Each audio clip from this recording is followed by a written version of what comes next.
Grief is not weakness. Grief is love, really with nowhere to go. And I want you to hear that because you have probably spent your whole life believing something else about grief, that it is a phase you move through and finish, or that it has stages that you check off, that there's a timeline. And if you're still crying about it after the timeline says you should be over it, there's something wrong with you. There is no timeline. There is no definition that fits everyone, and your feelings, whatever they are, however messy, however long they last, however small the loss looks from the outside, your feelings are fucking valid. And grief doesn't just show up at funerals. It shows up in 1,000 smaller forms you never were taught to name. And it shows up in the biggest, most devastating form there is, the kind some of the people I love most have had to survive. And in both of those, in the small, quiet griefs and the ones that break a person open completely, there's a decision sitting underneath the pain that changes everything about what happens next. Hey, you guys, welcome to Listen Bitch Podcast. If you're new here, I am Brandon Lynette. I am the author. Can I talk today? Of Once Upon a Time Bitches. That is on Audible right now, you guys. I have the last book of the series of Once Upon a Time Bitches, Fuck Luck Bitches. The last series sitting on my computer right now, just sitting and aging. And this is the goal I've set for myself. If I can get up to 100 written reviews of Once Upon a Time Bitches, and if I can get up to 50 written reviews on Amazon of Fuck Luck Bitches, I that's when I release the book. So I really want to just do justice with the first two. I feel like it's going to make the third book make a lot more sense, and you kind of see the progression of growth, and you get to see the real life time change, and it kind of will just present where we are and what's the next step for who we're becoming. So those are available. The links to the books are in the show notes. You guys know I am the Voice Authority podcast coach. Your mess is your message. Your potential is your purpose. And I really genuinely just want you to get the fuck over yourself and go build something. Um, and I want to talk about grief today in a way that doesn't rush you or shame you. We're not going to give you the 5 bullshit stages and tell you to move through them on a timed schedule. Click, click, click. I want to talk about the grief that nobody names, because there is that everyday kind. And I want to talk about the grief that's too big for words, the kind I've watched people I love carry and somehow keep walking with, because both of those are real, and both of those discoveries of grief deserve to be spoken about honestly. Before we go too far today, today's episode is brought to you by my favorite product, Super Patch. Peace Patch today. I do wear one every single day. This is my foundational staple. There are days when I'm in a rush and I don't get as many stickers on as I'd like. Maybe my lotion's not dry. It's not going to stick to my skin, whatever the reason is. Peace is definitely my go to. I keep one in like every room.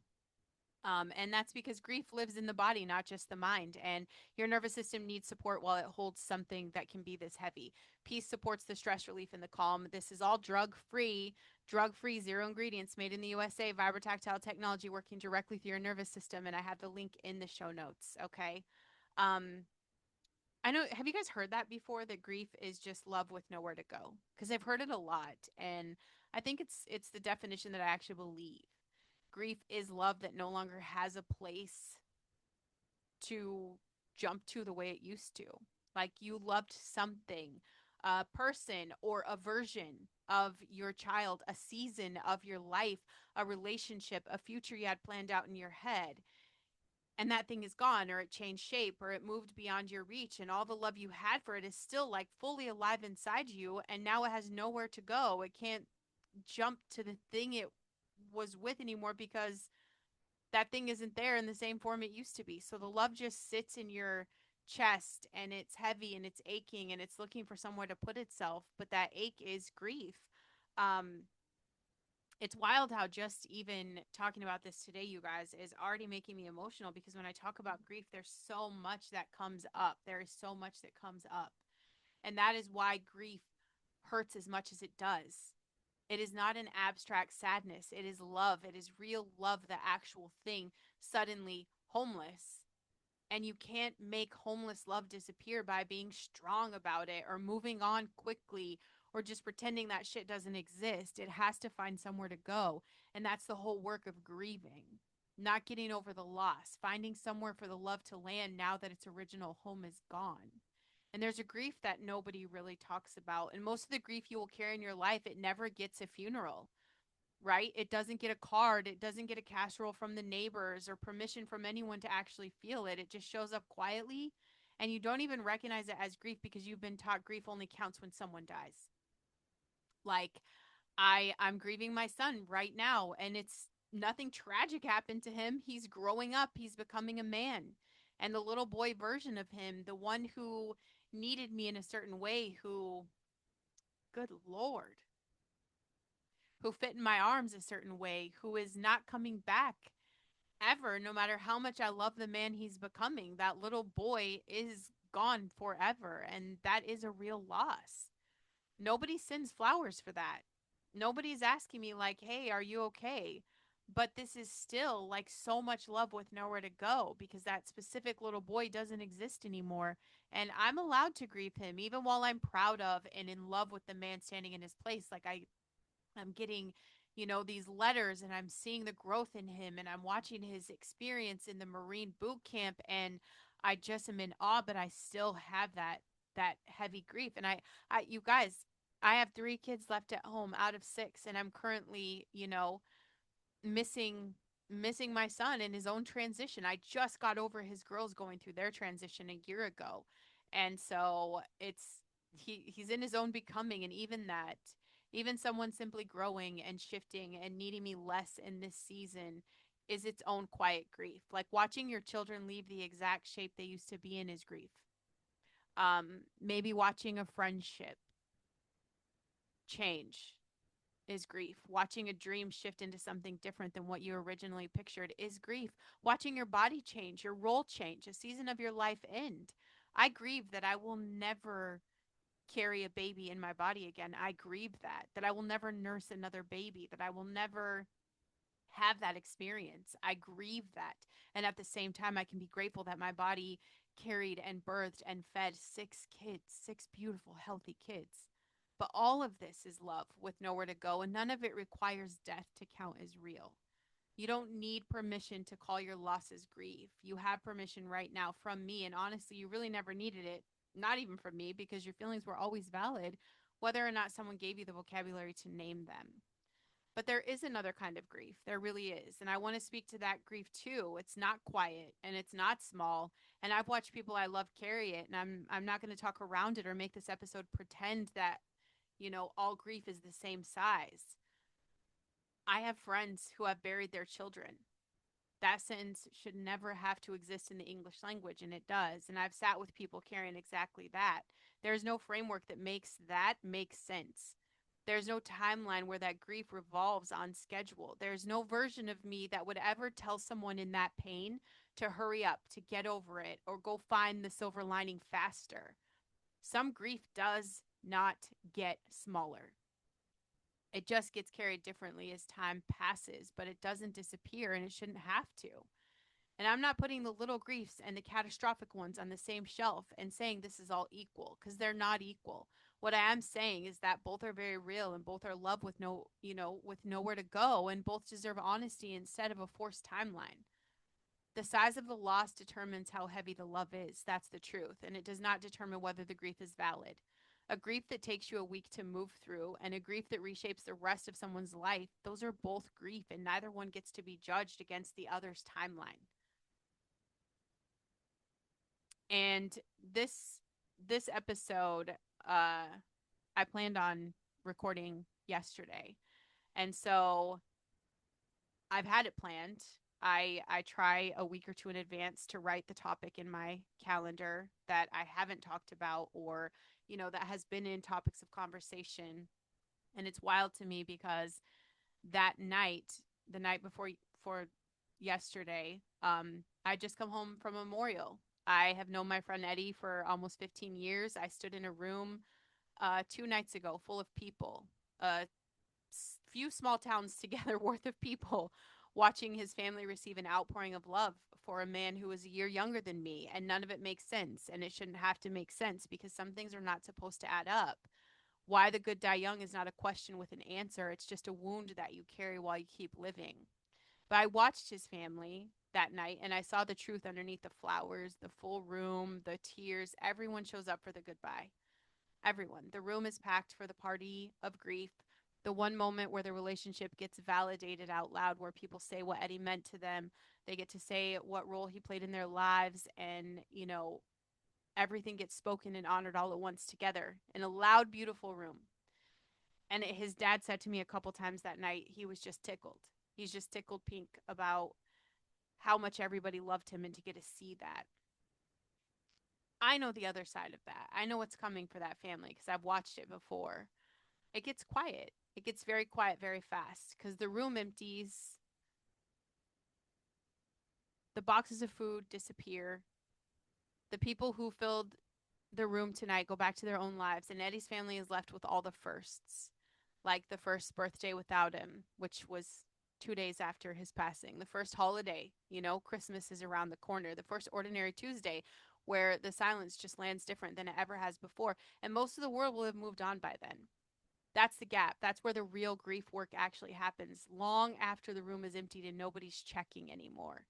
And I got to meet more of his family tonight. Like, I've loved his dad for a long time. Small town. He actually was my husband's teacher, and he loved my husband too. I think that's great. So meeting my friend Eddie's sisters that night, my heart was just full, even inside the grief. And I know something about this family already. They're not the kind of people that will ask for help. You can tell. Most people in the middle of a loss like this never do. So the tribute that actually matters is not attending the one big room. It's showing up quietly afterwards in the gap without being asked. Not saying, let me know if you need anything. And this is probably true for a lot of families. If you know someone that has lost someone, it's not about saying, like, tell me what you need. It puts the burden back on a grieving person to identify their need and ask a stranger to meet it. Say instead, I made extra food this week. I'm dropping it off Tuesday. Does that work with everything going on? Saying I can check on so and so's dog this week, make sure, stuff is actually where it should be, things are happening. Just small, specific, unasked for needs. That is what actually carries a grieving family through the quiet part of this. And I feel like the gap that Eddie left behind is already palpable across, like, all of Southwest Michigan right now. And you can feel it. The day the news came, you can just feel like this hollow echo, just something not right in the air. There is an ache of a beautiful spirit being fully known in heaven right now, while the rest of us down here are stuck in the shock of disbelief, just missing the hell out of him. And the ache doesn't resolve on a timeline either. It just gets carried differently by everyone who loved him for the rest of their lives. Um, and the thing is with grief, you guys, it's easy for me to talk about Eddie, but there's a lot of Eddies, and there's a lot of you that have lost a lot of Eddies in your lifetime, and there's a lot of you that are possibly currently going through something like this right now. Um, I need you to understand grief is not only emotional, it lives physically in your nervous system, and understanding that helps take some of the shame people feel about how long or how hard it hits them. Uh, and I quit defending myself a long time ago. It's like my family just knows who I am. They know I'm going to cry for no random reason. Um, no specific reason, just, I see a picture or I have a memory or, walking into the room and my kids all just look and feel different. I don't apologize anymore because all of that is the core in me of just so many things that I grieve with the process. Being a parent is incredibly hard. And it's just that reality of, like, the babies are growing, they're moving on, but grief is activating the same neural pathways as physical pain. This happens. Studies on this are very consistent. You have to take my word for it. The brain processes the pain of loss through overlapping regions with actual physical injury, which is why grief can genuinely make your body ache, and it makes your chest feel tight, and it makes your whole system feel exhausted in a way that it doesn't have anything to do with how much you sleep or how well the sleep was. It's not dramatic. Your brain is registering real pain because to your nervous system, losing something or someone you love this deeply is not metaphorical. It is an injury. And grief disrupts your nervous system's baseline regulation. The attachment you had to the person or the version of your life that's gone, neurologically, a source of safety and predictability. When that attachment is severed or changed, your nervous system loses a reference point it had been using to regulate itself. That's part of why grief can produce waves of anxiety or disorientation or exhaustion, and it seems to come out of nowhere. Your body's recalibrating around an absence, and recalibration takes real time and real energy, no matter what a 5 step framework tries to promise you. And that's knowing that has made me not feel so guilty for the big changes that have come in waves in my life.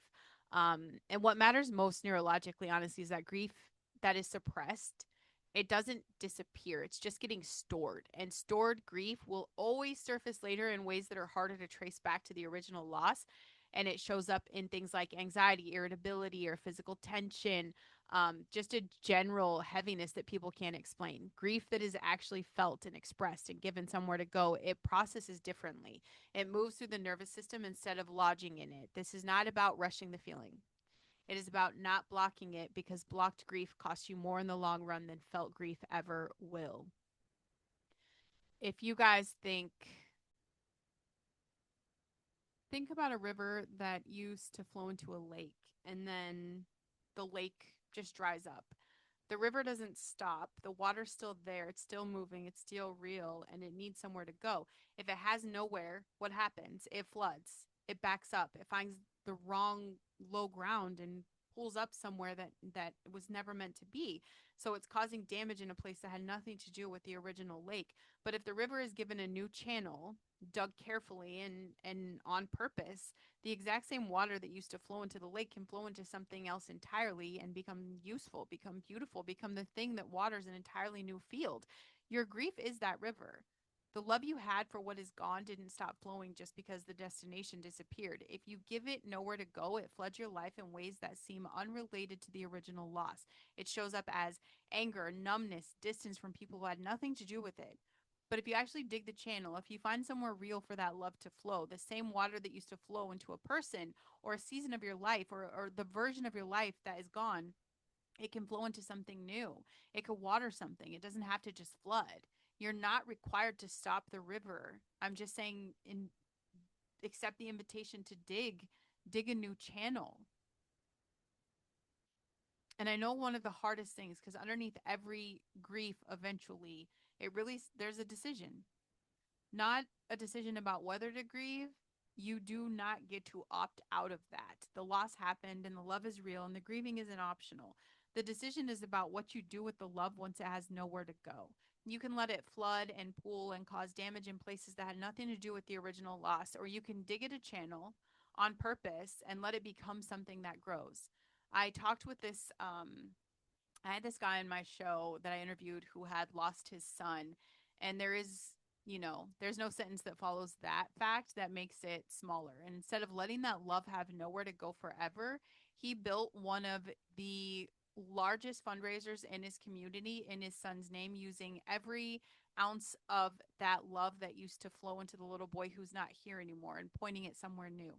His son's name is spoken every single year, all year, because he's making calls to book events because of what that man built out of the worst thing that ever happened to him. And that's not him getting over his son. That's him refusing to let the love that belonged to his son disappear. He gave the river a channel, and it's watering an entire community now every single year permanently because of a decision he made in the middle of the worst grief a parent can carry. And I'm doing my own small version of this now. I'm grieving my son becoming a man, and I've made a decision about it.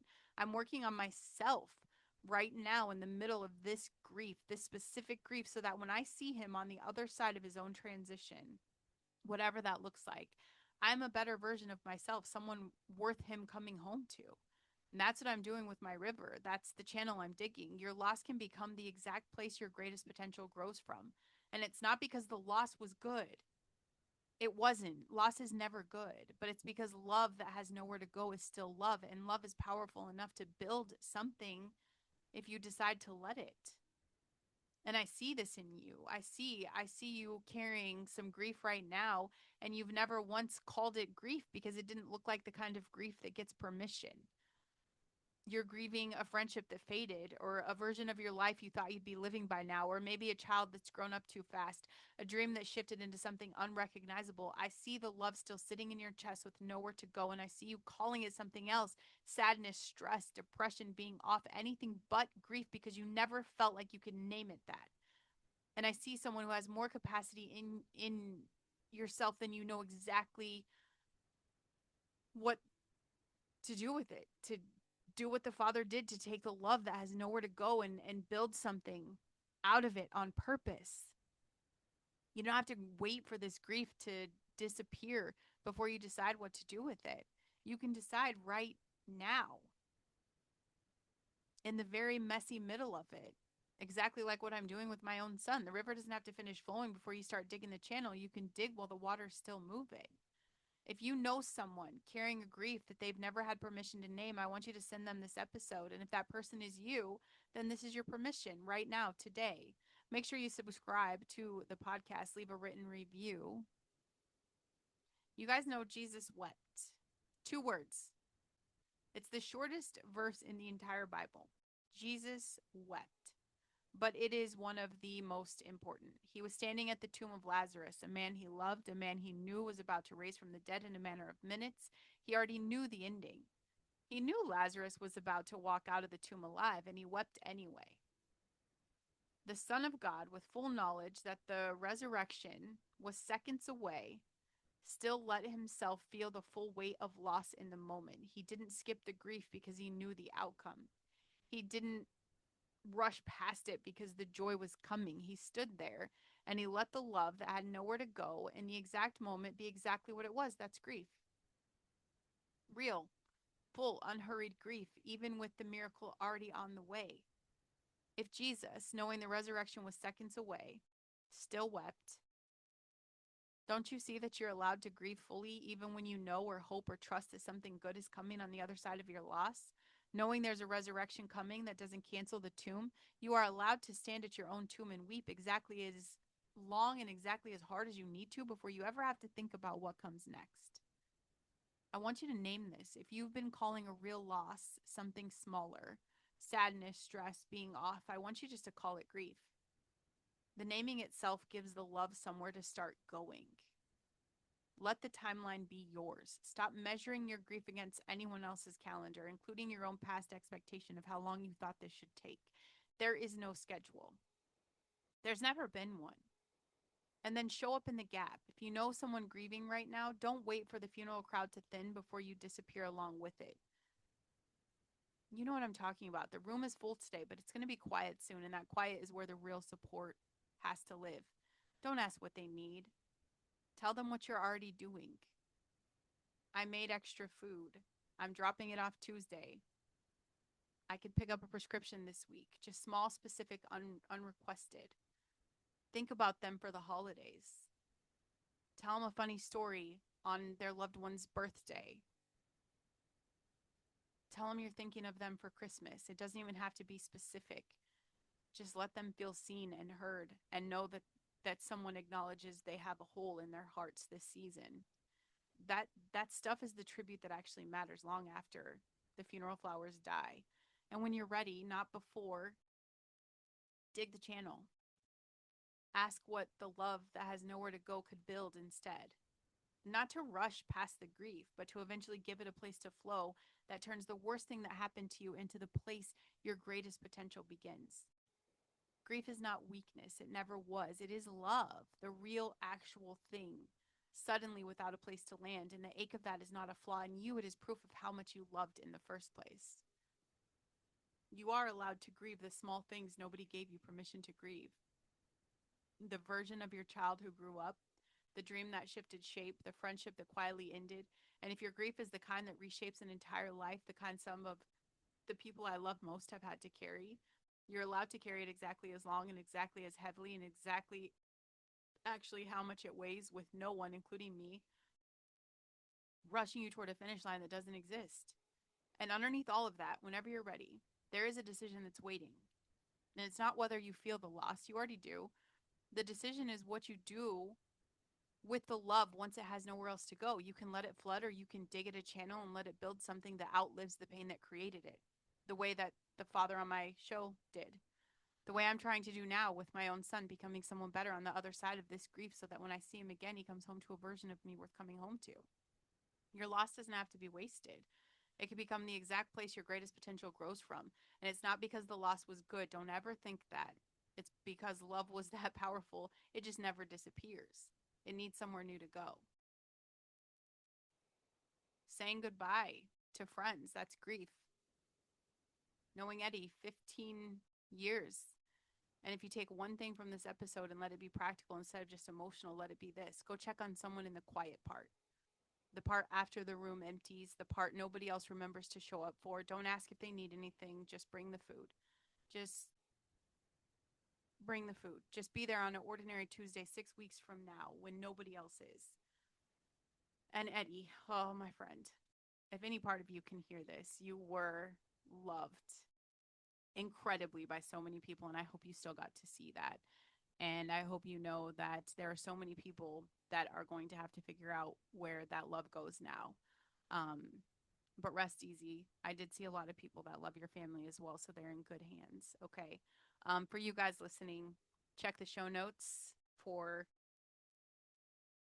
everything you need. And I'll see you guys tomorrow.